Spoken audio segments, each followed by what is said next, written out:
আসসালামু আলাইকুম প্রিয় দর্শককে স্বাগতম জানাচ্ছি আমার আজকের পর্বে। আজকে আমি আপনাদেরকে 2 কাপ ময়দা আর আলু দিয়ে ভীষণ মজার সকাল বিকেলের নাস্তা তৈরি করে দেখাবো। এই নাস্তাটি তৈরি করা খুবই সহজ। রান্নাঘরে থাকা সামান্য কিছু উপকরণ দিয়ে এই নাস্তাটি ঝটপট তৈরি করে নেওয়া যায়। বিকেলে চায়ের আড্ডায় কিংবা অতিথি আপ্যায়নে আপনারা চাইলেই কোনো ঝামেলা ছাড়াই ঝটপট এই নাস্তাটি তৈরি করে গরম গরম পরিবেশন করতে পারবেন। এই রেসিপিটি তৈরি করার জন্য প্রথমে একটি মিক্সিং বলে আমি 2 কাপ পরিমাণ ময়দা নিয়ে নিচ্ছি।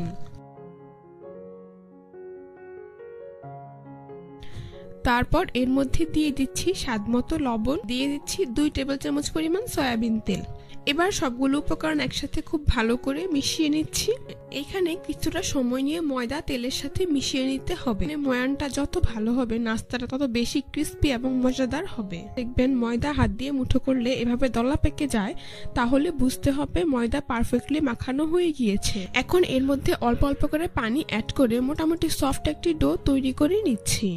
পানিটা কিন্তু একেবারে দিয়ে দেয়া যাবে না, অল্প অল্প করে অ্যাড করে মিশিয়ে নিতে হবে। এতে করে আপনারা ডোটা তৈরির সময় বুঝতে পারবেন ঠিক কতটুকু পানির প্রয়োজন হতে পারে। তো দেখতেই পাচ্ছেন আমার ডো তৈরি করা হয়ে গিয়েছে। এখন ডোয়ে সামান্য পরিমাণ তেল মাখিয়ে এটাকে রেস্টে রেখে দেব প্রায় 15 থেকে 20 মিনিটের জন্য। চুলায় একটি ফ্রাই প্যান বসিয়ে এর মধ্যে 2 টেবিল চামচ পরিমাণ সরিষার তেল দিয়ে দিচ্ছি। তেল গরম হয়ে আসলে এরপর এর মধ্যে দিয়ে দিচ্ছি 1 চা চামচ পরিমাণ আস্ত জিরা। এখন এই জিরা লো আঁচে 1 মিনিটের মতো ভেজে নেব। এবার এর মধ্যে হাত দিয়ে ম্যাশ করা একটি বড় সাইজের সেদ্ধ আলু দিয়ে দিচ্ছি। 2 টেবিল চামচ পরিমাণ কাঁচামরিচ কুচি দিয়ে দিচ্ছি। ঝালটা আপনারা আপনাদের পছন্দ অনুযায়ী দিয়ে দিবেন। এবার কাঁচামরিচ আলু খুব ভালো করে মিশিয়ে নিচ্ছি। মেশানো হয়ে গিয়েছে। এখন আমি এর মধ্যে দিয়ে দিচ্ছি স্বাদমতো লবণ, 1/4 চা চামচ পরিমাণ হলুদের গুঁড়া, 1/2 চা চামচ পরিমাণ লাল মরিচের গুঁড়া, 1/4 চা চামচ পরিমাণ ভাজা জিরার গুঁড়া, আর সবশেষে এখানে আমি দিয়ে দিচ্ছি 1/2 চা চামচ পরিমাণ চাট মশলা। এবার এই গুঁড়া মশলাগুলো আলুর সাথে খুব ভালো করে মিশিয়ে নিচ্ছি। সম্পূর্ণ রান্নাটি আপনারা চুলার আঁচ মিডিয়াম টু লোতে রেখে করতে হবে।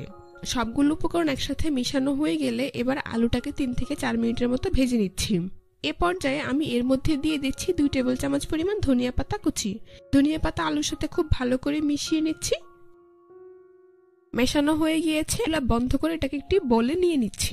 ফিরে আসলাম 20 মিনিট পর, ঢাকনা সরিয়ে নিচ্ছি। এখন আমার ডোটা ঠিক কতটা সফট হয়েছে। এখন এটাকে আরো কিছুক্ষণ মথে নিয়ে একটি বোর্ডের উপর নিয়ে নিচ্ছি। তারপর এভাবে লম্বা রোলের মতো করে 7 থেকে 8 ভাগে ভাগ করে নিচ্ছি।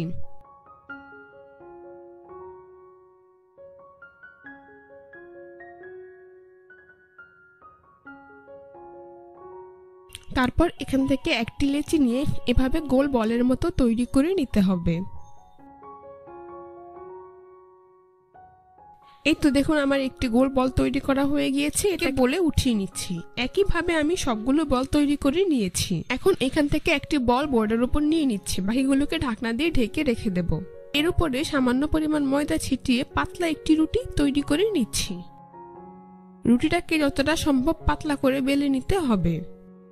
এই যে দেখুন আমার একটি রুটি তৈরি করা হয়ে গিয়েছে, আর রুটিটার পুরুত্বটা ঠিক এমন হয়েছে। দেখুন আপনারা দেখলেই বুঝতে পারবেন আমার রুটির পুরুত্ব ঠিক কেমন হয়েছে।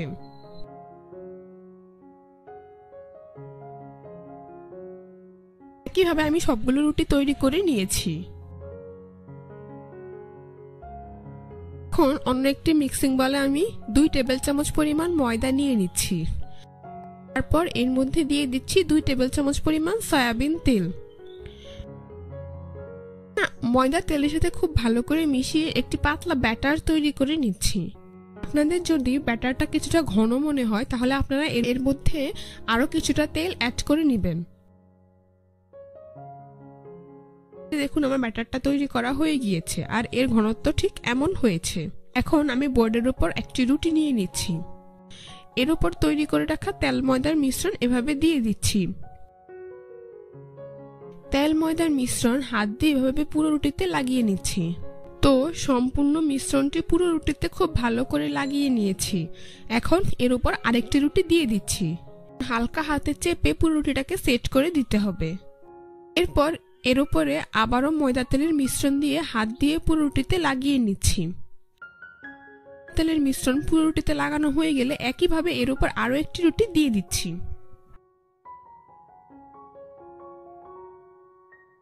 এই রুটির উপরেও আমি একইভাবে তেল ময়দার মিশ্রণ দিয়ে এর উপর আরো একটি রুটি দিয়ে দেব, অর্থাৎ আমি মোট 4টি রুটি একইভাবে লাগিয়ে নিয়েছি। আলতো হাতে খুব ভালো করে সেট করে দিচ্ছি। তো দেখতেই পাচ্ছেন আমার 4টি রুটি লাগানো হয়ে গিয়েছে। এবার একটি স্কেল দিয়ে এর চারপাশ এভাবে সমান করে কেটে বর্গাকার শেপ দিয়ে দিচ্ছি।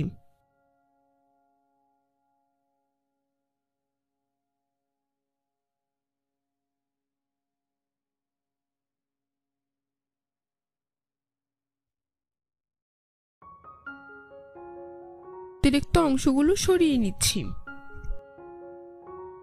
এবার এই বর্গাকার শীটটাকেও আরো 4 ভাগে ভাগ করে নিচ্ছি।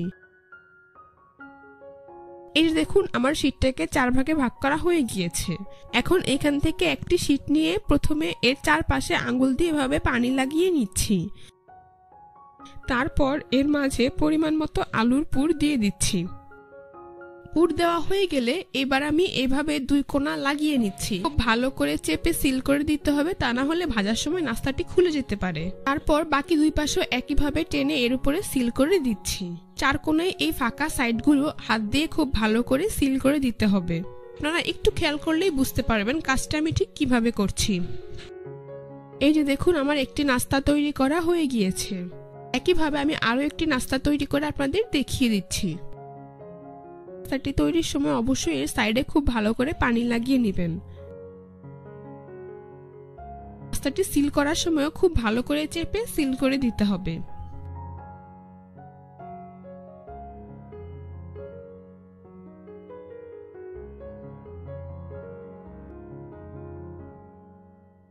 একইভাবে আমি সবগুলো নাস্তা তৈরি করে নিয়েছি।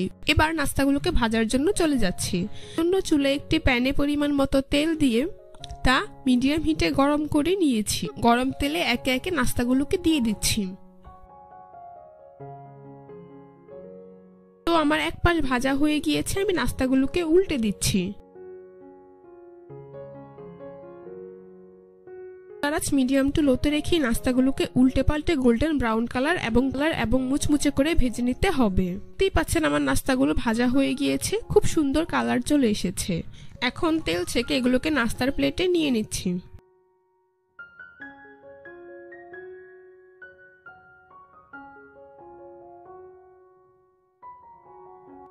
এভাবেই আমি সবগুলো নাস্তা ভেজে নেব। এরপর পরিবেশন করে আপনাদের দেখিয়ে দিচ্ছি। দেখুন নাস্তাগুলো দেখতে মাশাআল্লাহ কতটা সুন্দর এবং কতটা লোভনীয় হয়েছে। এটা খেতেও কিন্তু অনেক বেশি মজার হয়েছে। আপনারা চাইলে বাচ্চাদের টিফিনের জন্য এই নাস্তাটি তৈরি করে দিতে পারবেন। একবার তৈরি করলে বাসায় বড় থেকে ছোট সকলেই খুবই পছন্দ করবে আর মজা করে খেয়ে নেবে। আজ এ পর্যন্তই। সবাই অনেক বেশি ভালো থাকবেন। আমার চ্যানেলটি সাবস্ক্রাইব করে পাশে থাকা বেল বাটনটি অন করে দিবেন। আল্লাহ হাফেজ।